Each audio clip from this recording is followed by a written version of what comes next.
தாய் வீடு அக்டோபர் 2024. கடைசி கட்டில் வாழ்வு நாடகத்தின் தொடக்கமும் முடிவுமான பக்கங்கள். எழுதியவர் ரூபன் சிவராஜா. வாசிப்பவர் சாம்பவி. களமும் பொருளும். குணா கவியழகனின் 6வது நாவல் கடைசி கட்டில். எதிர் பதிப்பக வெளியீடாக இந்த ஆண்டு 2024 ஜனவரி வெளிவந்துள்ளது. முன்னைய 5 நாவல்களும் போர் வாழ்வை அல்லது போரையும் அதற்கு உள்ளும் வெளியிலுமான வாழ்வையும் மனிதர்களையும் பேசின. இந்த நாவல் போருக்கு பின்னரான வாழ்வினை பேசு பொருளாகவும் கதைக்களமாகவும் கொண்டுள்ளது. கதையின் மையக்களம் யாழ்ப்பாண நகர வைத்தியசாலையோடு இணைந்த புற்றுநோயாளர் விடுதி. முதலிரண்டு அத்தியாயங்களுக்குள்ளேயே கதையின் களமும் அநேக பாத்திரங்களும் அறிமுகமாகி விடுகின்றன. மார்க் ஆண்டனி என்ற முதன்மை பாத்திரமே தன் கதையை சொல்கின்ற நேரடி கதை சொல்லல் முறைமை கூடாக நாவல் நிகழ்கிறது. விடுதி பணியாளன் மார்க் ஆண்டனி, தாதிகளான மேனகா, கனகாம்பிகை, நோயாளிகளான மாணிக்கவாசகம், மொட்டை பரஞ்சோதியர், நாகாய்யா, முகிலன், ராமதாசன், மாணிக்க வாசகத்தை பார்க்க வரும் அவரது மகள் வஞ்சி, வண்ணன் டாக்டர் ஆகியோர் இதன் முதன்மை பாத்திரங்கள். ஒரு எண்ணம், செயல், சிந்தனைக்கு பல்வேறு அகப்புற தூண்டுதல்களும் காரணிகளும் உள்ளன என்பதை மார்க் ஆண்டனியின் நடத்தைவாத முறைகள் விளக்கி நிற்கின்றன. தன் செயல்களுக்கான அர்த்தங்களை கண்டறிந்து கற்பிதம் செய்து கொள்வதன் வாயிலாக இது உணர்த்தப்படுகிறது.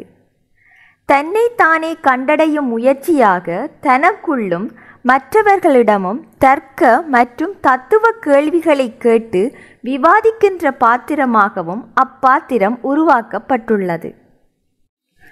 கதை சொல்லி பாத்திரம் தன் வாழ்வையும் காதலையும் பற்றி பகிர்ந்து கொள்வதோடு தான் ஊழியனாக பணிபுரியும் புற்றுநோயாளர் விடுதியின் கதையை அங்குள்ள மருத்துவ பணியாளர்கள், நோயாளர்கள் மற்றும் ஏனையவர்களுடனான ஊடாட்டங்களின் வாயிலாக சம்பவங்களையும் அனுபவங்களையும் கதையின் போக்கில் நாவல் கூறிச் செல்கின்றது. கதையின் நாயகன் ஒரு தாழ்த்தப்பட்ட சமூக பின்னணியைச் சேர்ந்தவன். சாதிய மனநிலை எமது சமூகத்தின் வெவ்வேறு அடுக்குகளுக்குள் எவ்வாறு வெவ்வேறு அளவுகளில் ஊடுருவி நிற்கின்றன என்பது வைத்தியசாலை சூழலை முன்வைத்து தொட்டுச் செல்லப்படுகின்றது. அது பொதுச்சேவை, அரசு பணி நிர்வாக மட்டங்களில் கூட இன்னமும் இருக்கத்தான் செய்கின்றது. வெளிப்படையாக சாதி சொல்லி தசாப்தங்கள் ஆயிற்று. ஆனால் சூசனமாக அது உள்ளோடத்தான் செய்கிறது என்ற வசனம் வைத்தியசாலையில் குறிப்பிட்ட சில துப்புரவு பணிகளை செய்ய சிலர் தயங்குவதையிட்டு வருகின்றது. புற்றுநோய் பீடிக்கப்பட்ட மனிதர்களின் சூழ்நிலை, மன உணர்வுகள், அவர்களின் குடும்பம் மற்றும் வாழ்க்கை பின்னணி, அவர்களின் உறவு சிக்கல்கள், முரண்கள் எனவாக பல கதையாடல்களை கொண்டுள்ளது நாவல். அம்மனிதர்களின் கதைகளுக்கு சமாந்தரமாக நாயகனின் வாழ்வும் அவன் வஞ்சி மீது கொண்ட காதலும் சொல்லப்படுகின்றது. 3 வகை மனிதர்கள் அங்கு நோயாளிகளாக உள்ளனர். வயதான மனிதர்களை பொறுத்தவரை சிலர் வாழ்நாள் முழுவதும் பணம் சம்பாதிக்க முயன்றவர்கள், சிலர் தன் சுற்றத்தில் புகழ் சம்பாதிக்க முயன்றவர்கள். 3ஆமவர் மிக அருந்தலாக மனித உறவை சம்பாதிக்க முயன்றவர்கள். உறவை சம்பாதித்தவர்கள் வாழ்வை அனுபவித்து முடித்த பாங்கில் பதட்டமின்றி மரணத்தை எதிர்கொண்டார்கள். இவர்கள் தவிர்ந்த இன்னொரு வகையினரையும் நாவல் குறிப்பிடுகின்றது. அவர்கள் முடிக்காத கடமைக்காக அந்தரிப்பவர்கள், அனுபவிக்காத வாழ்க்கைக்காக ஏங்குபவர்கள். இவை இரண்டுமில்லாமல் இந்த உலகை பிரியும் மரணத்துக்கு அஞ்சுபவர்கள் குறித்தும் இந்நாவல் பேசுகிறது. பின்னணிகளும் அனுபவங்களும் அந்தரங்கங்களும் நோயாளர்களுக்கும் மருத்துவ பணியாளர்களுக்கும் இடையிலான உறவும் நாவலின் அடிநாதம். எல்லா வகையான உறவுகள் இருந்தும் கொடும் நோய்க்கு அப்பால் மன வறுமையால் ஆட்கொள்ளப்பட்ட மனிதர்கள் இக்கதைக்குள் உலவுகின்றனர். ஒவ்வொரு மனிதர்களுக்கும் ஒவ்வொரு தனிக்கதைகள் உள்ளன. ஒவ்வொரு நோயாளிகளின் தனிக்கதைகளும் பின்னணிகளும் அனுபவங்களும் அந்தரங்கங்களும் விவரிக்கப்படுகின்றன.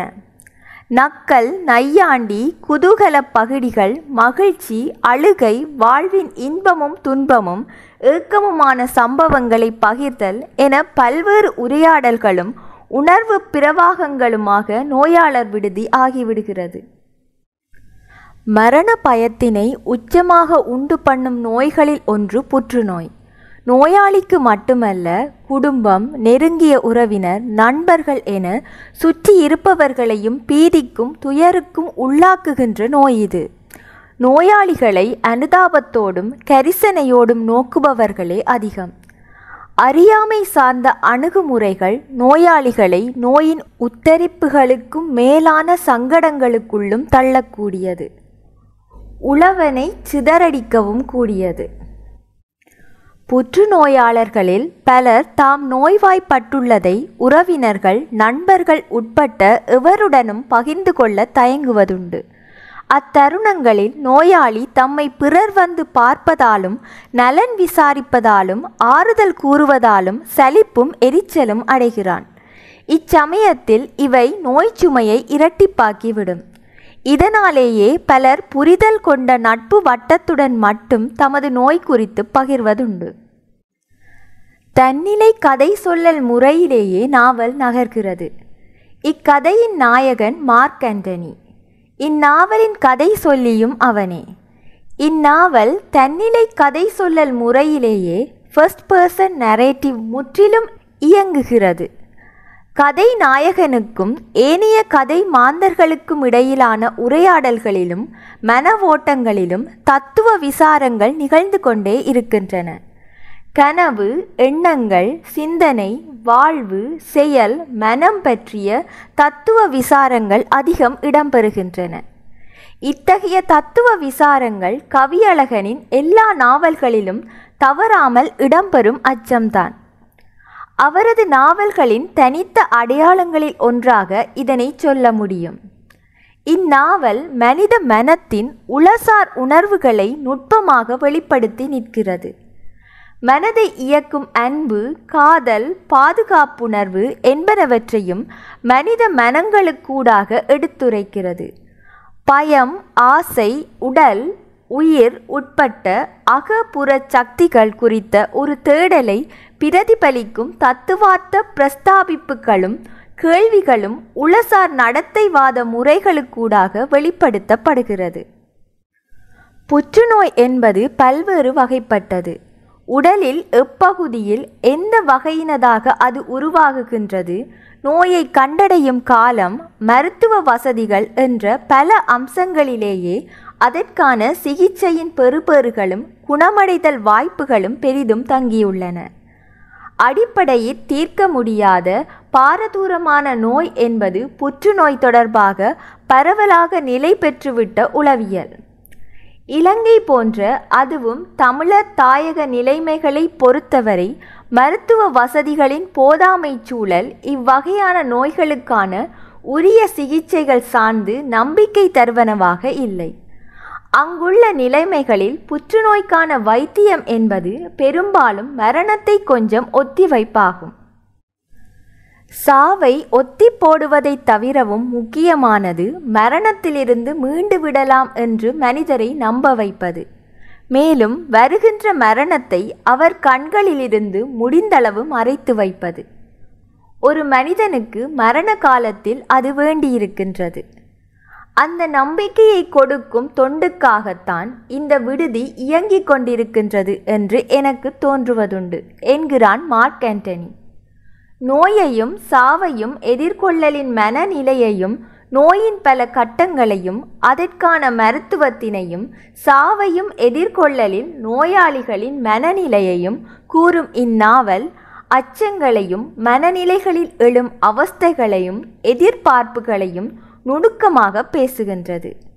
சாவை எதிர்கொள்ளும் அல்லது சாவுக்கு தயார்படுத்தும் இடைத்தங்கல் விடுதியாக அது இருப்பினும் அங்கு நகைச்சுவைக்கு பஞ்சமில்லை. மரணத்தை நெருங்கிவிட்டோம் என்பதை அறிந்து ஒரு வகை ஒப்புக்கொடுத்தலுக்கான நிலையை அடைவோரும் உளர். மரணத்தை நெருங்கும் தருவாயில் நிறைவேற்ற முடியாத கடமைகள் குறித்த ஏக்கம் உடல் நோயை விட பெரியதாக நோயாளியை ஆட்கொள்ளும். மரணத்தை ஒப்புக்கொள்ள மறுத்து அச்சத்தின் பிடியில் இருந்தபடி மரணத்தை தழுவோரும் உளர். இப்படியாக நோயையும் மரணத்தையும் சமாந்தரமாக எதிர்கொள்ளும் தருணங்களில் மனநிலைகளின் இயல்புகளை இந்நாவல் கூறிச் செல்கிறது. நோய் காலத்தை நம்பிக்கையோடு கடப்பதற்கும் எதிர்கொள்வதற்குமான ஒரு இடைத்தங்கல் அந்த விடுதி. அந்த கடப்பு காலம் என்பது நோயிலிருந்து மீள்வது வரையானது அல்லது சாவு சம்பவிக்கும் வரையானது. சித்தரிப்புகளும் விபரிப்புகளும் ஊறி வளர்ந்த காதலும் நினைவுகளும் சித்தரிப்புகளும் காட்சி விபரிப்புகளும் வைத்தியசாலை நோயாளர் விடுதிச் சூழலை கண்முன் கொண்டு வருகின்றன.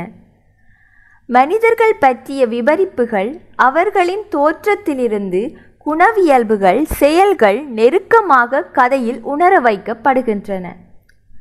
விடுதி வளாகத்தின் தேமா பூமரமும் அதன் நிழலும் குளுமையும் அதனோடு அண்டியுள்ள கல் இருக்கையும் விடுதியின் கட்டில்களுக்கு கதைக்களமாக விரிகின்றன. பல தருணங்களில் உணர்வு பூர்வமான பகிர்தல்களினதும் ஆரோக்கியமானதும் சூடானதுமான விவாத களமாகவும் அவ்விடம் இயங்குகின்றது. பாத்திரங்கள் உலாவிய இடங்களையும் கதை நிகழும் களங்களையும் வாசக மனதிற்கு கடத்துவதில் தனித்தன்மை கவியழகனிடம் உண்டு. பூனையும் முக்கிய பாத்திரமாகவும் குறியீடாகவும் வருகிறது. விடுதியின் வெளியே உள்ள தேமாப்பூ மரமும் அதன் பழுத்து கொட்டிய இலைகளும் அதன் நிழலும் கல்லிருக்கையும் கூட முக்கியமானவை. காதலின் தாழ்த்திறப்பும் கதவடைப்பும் வாழ்வின் இயல்பான அங்கமே. மன ரீதியாக சிறை அடைப்பையும் சிறை மீட்பையும் ஒரு சேர நிகழ்த்தக்கூடியது காதல். ஏற்பு, நிராகரிப்பு, உன்மத்தம், எதிர்பார்ப்பு, ஏக்கம், தவிப்பு, சிற்றின்பம், பேரின்பம் என காதலின் தருணங்கள் இதில் நிறைந்துள்ளன. வஞ்சி மீதான காதல் தன்னுள் ஊறி வளர்ந்த விதமும் அவளின் நினைவுகள் ஏற்படுத்திய மனநிலைகளும் சிலிப்புகளும் வெவ்வேறு கோணங்களில் விவரிக்கப்படுகின்றன. ஒருவர் மீதான காதல் எத்தனை நுணுக்கமாக தான் காதலிக்கும் நபரை கவனிக்கச் செய்யும் என்பதை நாவல் உணர்வு பூர்வமாக காட்சிப்படுத்துகிறது. அதனை எழுத்தில் மிக நுணுக்கமாக கொண்டு வந்திருக்கிறார் கவியழகன். பெண்ணின் ஒவ்வொரு அங்க அசைவுகளையும் முகமும் கண்களும் உடலும் வெளிப்படுத்தும் உணர்வுகளையும் நாவல் கச்சிதமாக வெளிப்படுத்துகிறது. உடையின் வண்ணங்களையும் கோடுகளிலிருந்து உருவாகும் சின்ன சின்ன டிசைன்களையும் குணா கவியழகன் கதைப்போக்கில் கூறிச் செல்கிறார். பேசும் ஒவ்வொரு சொற்களையும் பெண்ணின் லாவகமான உடல் மொழியையும் நாவல் கூறி நிற்பதுடன் சொற்கள் எந்த உணர்வுடன் எத்தகைய ஏற்ற இறக்கங்களுடன் அவளால் பேசப்படுகின்றது என்பதையும் நாவல் சித்தரிக்கிறது. வார்த்தைகளுக்கு இடையிலான மௌனங்கள் கூட மொழிபெயர்க்கப்படுகின்றன. கண்களின் வார்த்தைகளுக்கு கூட பொழிப்புரை எழுதப்படுகின்றன. பூனை ஒரு குறியீடாக கதை முழுவதும் வருகின்றது. நாயகனுடைய கையறு நிலையை வைத்தியசாலையில் அனாதையாக அலையும் பூனையின் நிலையுடன் ஒப்பிடும் இடம் கவித்துவம் நிறைந்த காட்சி படிமமாகவும் குறியீட்டு உருவகமாகவும் வெளிப்படுகின்றது. காதலியின் இன்மையை அல்லது அந்த காதல் அல்லது காதலென நம்பப்பட்ட உறவு கை நழுவிய தருணத்தின் தன்னிலை உணர்தலை வெறுமையின் படிமமாக அது வெளிப்படுகிறது. மருத்துவ ஆய்வின் தேவை. வன்னியில் போரை எதிர்கொண்ட மாவட்டங்களைச் சேர்ந்த மக்கள் மத்தியில் பலருக்கு புற்றுநோய் ஏற்படுவதாக சொல்லப்படுகின்றது. போரில் பயன்படுத்தப்பட்ட வெடிமருந்துகளின் தாக்கம் அதற்கானதொரு காரணமாக பார்க்கக்கூடியது. போரின் விளைவாக புற்றுநோய் அதிகரிப்பு தொடர்பான மருத்துவ ஆய்வின் அவசியம் குறித்து இந்நாவலில் பேசப்படுகின்றது. அரசாங்கத்தின் அழுத்தம் காரணமாக மருத்துவத்துறையும் கல்வித்துறையும் அதனை முன்னெடுக்க முன்வராது என்ற நுண்ணரசியலையும் நாவல் தொட்டுச் செல்கிறது. அந்த வகையில் இது விடயம் குறித்த மருத்துவ ஆய்வு அவசியம் என்பதை வலியுறுத்துகின்ற விவாதங்களை முன்னெடுப்பதற்கு இந்நூல் பங்களிக்க கூடியது. வாழ்வனுபவங்கள், உறவுசார் முரண்கள். பல்வேறு பின்னணியுடைய வாழ்வு அனுபவங்களுக்கூடாக உறவுசார் முரண்களையும் குடும்ப பிரச்சினைகளையும் நாவல் பேசுகிறது. மரணப்படுக்கையில் இருக்கும் தருணத்திற்கூட மனைவி மீது சந்தேகப்படும் மனிதர் ஒருவரும் இந்த கதைக்குள் உள்ளார். அவரது பெயர் கூட ஒரு குறியீட்டு படிமத்தை முன்னிறுத்துகிறது. ராமதாசன் என்பது அந்த பாத்திரத்தின் பெயர். வெளிநாட்டிலுள்ள பிள்ளைகளுக்கும் ஊரில் உள்ள பெற்றோர்களுக்கும் இடையிலான உறவு நிலையின் இடைவெளிகளும் பாசாங்கு தன்மைகளும் இதில் பேசப்படுகின்றன. உயிரோடு இருக்கும் வரை கவனிக்க தவறிய வெளிநாட்டில் வசிக்கும் பிள்ளைகள் பெற்றோரின் செத்த வீட்டினை ஆடம்பரமாகவும் பிரமாண்டமாகவும் முன்னெடுக்கும் நிகழ்வுகளை ஒரு கிளை கதைக்கூடாக நாவல் கூறிச் செல்கிறது. பெண்ணின் மறுமணத்திற்கு எதிரான சமூக மனநிலை நாகாயா என்ற நோயாளியின் வாழ்வனுபவ பின்னணியில் பேசப்படுகின்றது. அத்தோடு முதுமை காதல் விடயத்தில் மனத்துணை, மனைத்துணை, மனத்துணை என நகைச்சுவையாக ஒரு சீரியஸான விடயம் தொடப்படுகின்றது. முன்னாள் இராணுவ வீரன் ஒருவன் விடுதியில் நோயாளியாக வந்து சேர்கிறான். ஆரம்பத்தில் அப்பாத்திரத்தை சற்று எச்சரிக்கையுடனும் சற்று இடைவெளியுடனும் அணுகும் சக நோயாளர்கள் நாட்கள் செல்ல செல்ல பகை மனநிலை, வெறுப்பு தாண்டிய மனிதாபிமானத்துடன் அணுகுகின்றனர். இது பகை வெறுப்பு எனும் கருப்பு வெள்ளை அற்ற இயல்பான சித்தரிப்பு. நாம் வாழும் ஆபத்தான சூழல் நாவலில் சுட்டப்படுகிறது. அதாவது இயற்கைக்கும் சூழலியலுக்கும் எதிரான போக்கே மனிதர்கள் எதிர்கொள்ளும் நோய்களுக்கான முக்கிய காரணி என்பதை நாவல் ஆழமாகவும் தெளிவாகவும் முன்வைக்கிறது. மூலதன விருத்தியை இலக்காக கொண்ட பொருள் முதல்வாத சூழல் இயற்கையை மட்டுமல்ல மனித உடல்களையும் கொஞ்சம் கொஞ்சமாக நஞ்சாக்குகின்றது. இச்சூழலிலேயே மனிதகுலம் வாழ நிர்பந்திக்கப்பட்டுள்ளது. எங்களுக்கு வந்த வியாதி மனிதன் தனக்குத்தானே உருவாக்கியது. தண்ணீரில், சாப்பாட்டில், காத்தில் நஞ்சு, ஒரே நஞ்சு, நஞ்சுண்ட உடலா போச்சுது இது என்கின்றது ஒரு பாத்திரம். நிராகரிப்பின் வலியும் மீளலும்.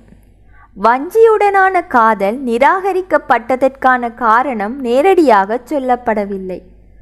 ஆனாலும் மறைபொருளாக அதன் காரணம் வாசகர்களால் உணரக்கூடியதுதான். காதலின் நிராகரிப்பிற்கு பின்னான நாயகனின் வாழ்வை புரட்டி போடும் நிகழ்வுகள் இறுதி அத்தியாயத்திற்குள் சொல்லப்படுகின்றன. காதல் வாழ்வில் ஒருமுறை மட்டும் நிகழும் ஒன்றல்ல. அது ஒன்றுக்கு மேற்பட்ட தடவைகள் நிகழக்கூடியது என்பது இயற்கையினதும் மனித இயங்கியலினதும் அங்கம்.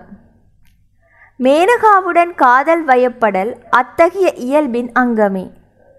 காதல் உணர்வு மனதில் ஏற்படும் கிளர்ச்சி, ஏக்கம், தவிப்பு, காதல் பற்றிய உணர்வு பூர்வமான ரொமான்டிக் அழகும் கவித்துவமுமாக வெளிப்படுகின்றது. ஆனால் நாவல் முழுவதும் வஞ்சி மீதான காதல் சம்பவங்களாகவும் நினைவுகளாகவும் எண்ணத்தெரிப்புகளாகவும் திரும்ப திரும்ப வந்து கொண்டிருக்கின்றமை ஒரு வகையான கூறியது கூறலாக வாசகரின் சகிப்புத்தன்மையை பரிசோதிக்கவும் செய்கின்றது. காதல் இதமானது, இனிமையானது தான். ஆனால் அளவுக்கு மிஞ்சினால் எதுவும் உள்ளார்ந்த சுவையை குறைத்துவிடும். நாவலின் இறுதி அத்தியாயம். மேலே சுற்றும் காற்றாடியின் காற்று உள்ளே போய் மர்ம பகுதிகளும் ஈரமில்லாமல் உலர வேண்டி சாரத்தை முடியாமல் இடுப்பில் கொழுவியபடி விட்டிருந்தான் என்று ஓரிடத்தில் வருகிறது. உடலின் உறுப்புகளை உள்ளபடி சொல்வதில் ஏன் தயக்கம்? அதுவும் உடலை மர்மமாக சித்தரிக்க வேண்டியதன் தேவை என்ன என்ற கேள்வி எழுகிறது. இம்யூனோதெரபி, கீமோதெரபி என புற்றுநோய் சிகிச்சை தொடர்பான சில சொல்லாடல்கள் வந்து போகின்றன. மருத்துவம் சார்ந்த சிகிச்சை முறைகள் சார்ந்த நுண் விபரங்கள் இடம்பெறவில்லை. கதை சொல்லி ஒரு சாதாரண மருத்துவ ஊழியன் என்பதால் அத்தகு நுண் விவரிப்புகளை கதை சொல்லிக்கு ஊடாக விவரிப்பது இயல்பன்று. ஆனால் மருத்துவ நிபுணர்களாக உள்ள டாக்டர் வண்ணன் ஊடாக அல்லது மருத்துவ நிபுணத்துவம் உள்ள வேறொரு பாத்திரத்தின் ஊடாக அத்தகு நுண் விபரங்கள் முன்வைக்கப்பட்டிருக்கலாம். கதை களத்துடனும் நோயுடனும் இன்னும் வாசகர்களை அது நெருங்க வைத்திருக்கும், அறிவூட்டியிருக்கும். விவாதங்கள் ஆண்களுக்குள் மட்டுமே அதிகம் நிகழ்கின்றன.